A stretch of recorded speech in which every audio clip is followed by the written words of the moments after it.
صاحبك لا تلومه لا اختلف فيه ظنك، لوم نفسك لأنك شفت فيه الأصالة. لا تقول في الشدايد دقت فالكل عنك، وإن قلبك تصدى للغلايب لا حالة. لا تقول قهر قلبي أي زمان لأنك انت رجال نجمي عندك من حفالة. لا تقول غبني لا يزيد كثر غبنك، ما وقع بك بغيرك قد وقع لا محالة. بعض الأوقات تأتيك الخيانة من ابنك، كم وكم أب شفنا من كسر من عياله.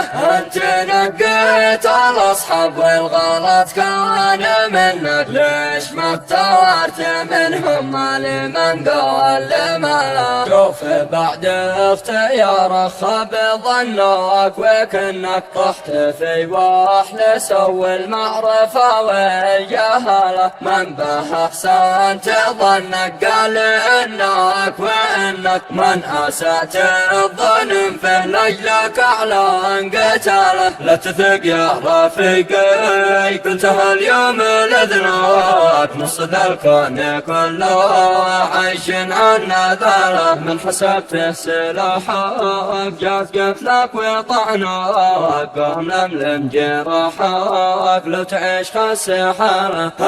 وفهم كلامي راسخ وسط ذهنك، سل بعد الفساد لا توقف قبله. حاول ان انت تصدق لاجل يزداد حسنك في عيون البشر من بعد مولى الجلال.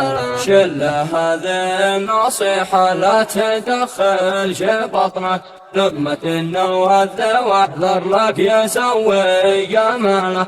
والمثل قال ودنك في صدقك ولسنك، وانت حدد مكانك واحفظ آخر ما قاله. والخلاصة كان افحص طبع ناسك وجنك، ليل ما عاد تشكي من رفاق الفسالة. جرب انك تخوي شخص مثلي محنك، وابشر اعطيك نبذة عن حياة الرجالة.